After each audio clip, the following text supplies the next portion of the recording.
तो दोस्तों आज हम पढ़ने वाले हैं क्लास 9 ज्योग्राफी का चैप्टर नंबर 3 जिसका नाम है ड्रेनेज। तो सबसे पहले हम ये जानते हैं कि आखिर ड्रेनेज का क्या मतलब होता है। तो ड्रेनेज का सीधा सा अर्थ होता है river system of an area, मतलब किसी भी एरिया के रिवर सिस्टम को हम ड्रेनेज बोलते हैं। नेक्स्ट आता है ड्रेनेज बेसिन।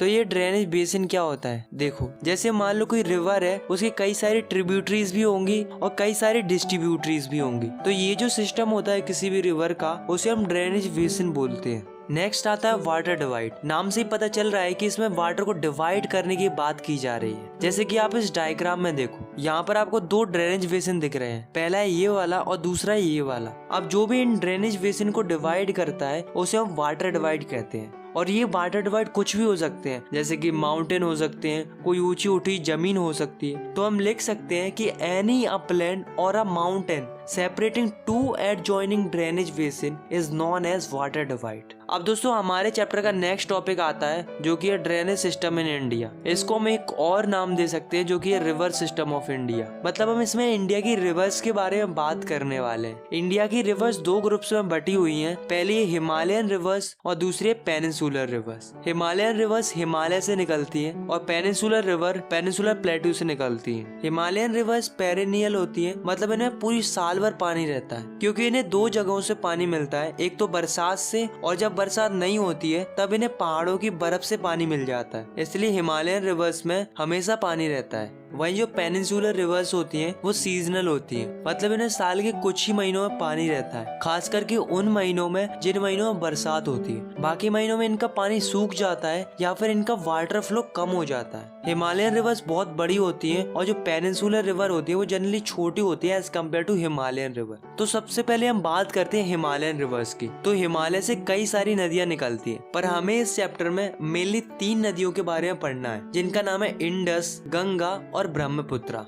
तो सबसे पहले हम बात करते हैं इंडस रिवर की। तो इंडस रिवर तिब्बत से निकलती है और जम्मू कश्मीर से होते होते पाकिस्तान जाती है, फिर पाकिस्तान के बाद अरेबियन सी में जाकर मिल जाती है। इसकी कई सारी ट्रिब्यूटरीज भी हैं, जैसे कि जस्कर, सियोंग, चेनाब, झेलम, सतलुज, ब्यास और रावी। इस रिवर की टोटल लेंथ है 2900 किलोमीटर्स और इस रिवर का जो स्लोप है वो काफी जेंटल स्लोप है। Now the next river is Ganga river. अब दोस्तों उत्तराखंड में ग्लेशियर है जिसका नाम है गंगोत्री। तो वहाँ से क्या होता है कि वहाँ से भागीरथी निकलती है और इधर से अलकनंदा निकलती है। ये दोनों देवप्रयाग में जाकर आपस में मिल जाती हैं और इन दोनों के संगम से गंगा नदी बनती है और ये ईस्ट की तरफ बहती चली जाती है। फिर एक जगह फरक का जो कि वेस्ट बंगाल में लोकेटेड है, वहाँ पर जाके ये बाइफरकेट कर जाती है हुगली और भागीरथी में। हुगली कलकत्ता से होकर बे ऑफ बंगाल में मिल जाती है और जो गंगा की मेन स्ट्रीम होती है यानी कि भागीरथी, वो बांग्लादेश में जाकर ब्रह्मपुत्र रिवर से मिल जाती है और इन दोनों रिवर के मिलने से मेघना रिवर बनती है और फिर ये मेघना रिवर बहती हुई बे ऑफ बंगाल में मिल जाती है। और इन रिवर्स का जो डेल्टा बनता है वो है सुंदरबन डेल्टा। और आपको जानकर हैरानी होगी कि सुंदरबन डेल्टा इस दुनिया का सबसे बड़ा रिवर डेल्टा है। गंगा की कई सारी ट्रिब्यूटरीज भी हैं जो कि गंगा को ज्वाइन करती हैं जब गंगा फ्लो करती है, जैसे कि यमुना, घाघरा, गंधक, कोसी, चंबल, बेतवा और सोन। गंगा की टोटल लेंथ है 2500 किलोमीटर्स। पूरे नॉर्थन इंडिया का एग्रीकल्चर गंगा नदी पर ही डिपेंडेंट है। अब अगली जो रिवर है वो है ब्रह्मपुत्र रिवर। ब्रह्मपुत्र रिवर तिब्बत से आती है, इसको तिब्बत में जाम्पू बोलते हैं। ये जो रिवर है वो हिमालय की ईस्ट की तरफ से बहना शुरू करती है और नामचा वरवा आते ही वहाँ से यू टर्न ले लेती है और एंट्री करती है अरुणाचल प्रदेश में। अरुणाचल प्रदेश में इसको दिहांग बोलते हैं और ये बहती बहती चली जाती है असम तक और असम में इसको ब्रह्मपुत्रा बोलते हैं और फिर ये बांग्लादेश में चली जाती है, वहाँ पर इसको जमुना बोलते हैं और फिर ये भागीरथी के साथ मिलकर बे ऑफ बंगाल में मिल जाती है। इसकी कई सारे ट्रिब्यूटरीज भी हैं, पर 2 ही मेन ट्रिब्यूटरीज हैं जो कि इसको ज्वाइन करती है अरुणाचल प्रदेश में। उनका नाम है दिबांग और लोहित। जब ये तिब्बत से आती तब इसमें काफी कम पानी होता है और सिल्ट भी काफी कम होता है, क्योंकि तिब्बत वाला रीजन काफी कोल्ड और ड्राई रीजन होता है। पर जब ये रिवर हमारी इंडिया की ईस्टर्न पार्ट में एंट्री मारती है तब वहाँ पर इसका वाटर लेवल इंक्रीज हो जाता है और सिल्ट भी इंक्रीज हो जाता है, क्योंकि हमें पता है कि इंडिया के ईस्टर्न पार्ट में काफी ज्यादा बरसात होती है। ये जो रिवर है वो काफी ज्यादा रिवराइन आइलैंड फॉर्म करती है। अब दोस्तों हर साल क्या होता है कि जब रेनी सीजन आता है तब रिवर ओवरफ्लो करने लगती है, जिसकी वजह से असम और बांग्लादेश के लोगों को डिवास्टेशन का सामना करना पड़ता है। Now the next is peninsular river, मतलब हम इसमें उन रिवर्स के बारे में पढ़ेंगे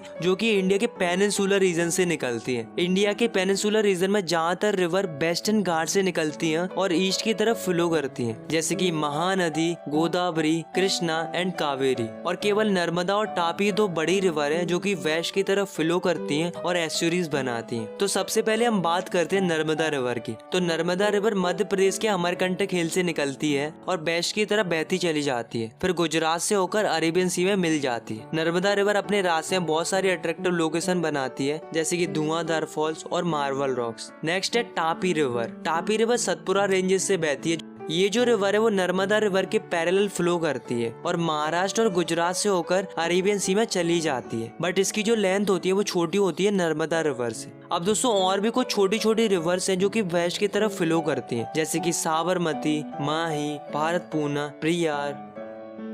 अब हम बात करते हैं गोदावरी रिवर की। तो गोदावरी रिवर महाराष्ट्र के नासिक से शुरू होकर बे ऑफ बंगाल में चली जाती है। ये जो रिवर है वो इंडिया के पेनिनसुलर रीजन की सबसे बड़ी रिवर है। इसकी टोटल लेंथ है 1500 किलोमीटर, इसलिए इसे दक्षिण गंगा भी कहते हैं। अगर हम बात करें इसकी ट्रिब्यूटरीज की, तो इसकी ट्रिब्यूटरीज हैं Purna, Wardha, Pranhita, Manjra, Wainganga and Penganga. Now the next river is Mahanadi. तो महानदी छत्तीसगढ़ के हाईलैंड रीजन से निकलती है और उड़ीसा से होते होते बे ऑफ बंगाल में चली जाती है। इस रिवर की टोटल लेंथ है 860 किलोमीटर। अगली जो रिवर है वो है कृष्णा रिवर। कृष्णा रिवर महाबलेश्वर से शुरू होती है और बहते बहते बे ऑफ बंगाल में मिल जाती है। इसकी जो ट्रिब्यूटरीज है वो है तंगभद्रा, कोयना, घटप्रभा, मूसी एंड भीमा। इस रिवर की टोटल लेंथ है 1400 किलोमीटर।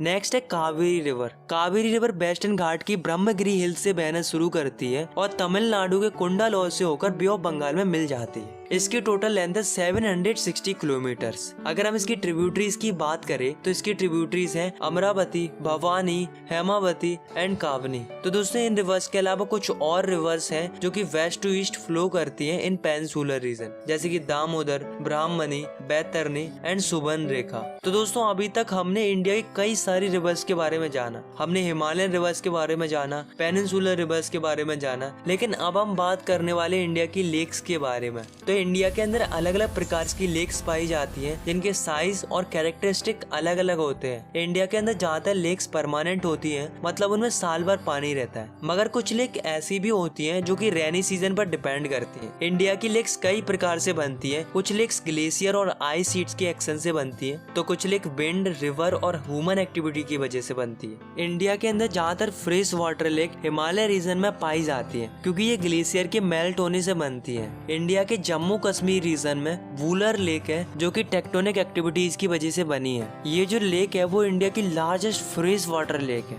इसके अलावा भी बहुत सारी लेक्स हैं, जैसे कि भीमताल, नैनीताल, चिल्का और भी कई सारी हैं। अब दोस्तों नेचुरली फॉर्म लेक्स के अलावा डैम बनाने की वजह से भी लेक्स बनती है, जैसे गुरु गोविंद सागर लेक। तो दोस्तों लेक्स हमारे लिए बहुत ही ज्यादा वैल्यूएबल है और काफी ज्यादा इम्पोर्टेंट रोल प्ले करती है हमारे लिए। जैसे कि लेक रिवर के वाटर को रेगुलेट करती है और बारिश के मौसम में बाढ़ आने से बचाती है।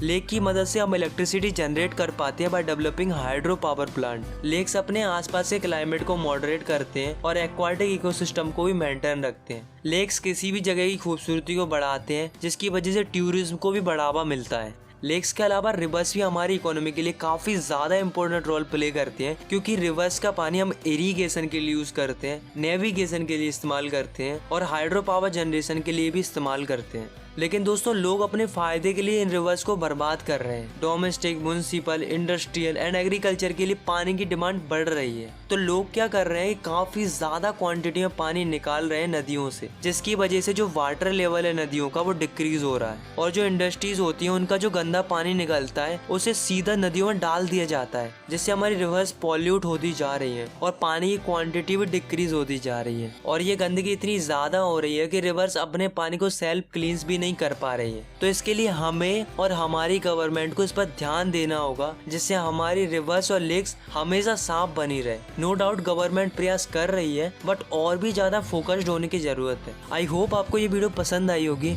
अगर आपको ये वीडियो पसंद आई तो आप इस वीडियो को लाइक कर सकते हो और चाहो तो आप इस चैनल को सब्सक्राइब भी कर सकते हो ऐसी क्लास 9 की वीडियोस आगे देखने के लिए। बाकी मिलते हैं नेक्स्ट वीडियो में, तब तक के लिए टेक केयर, बाय बाय।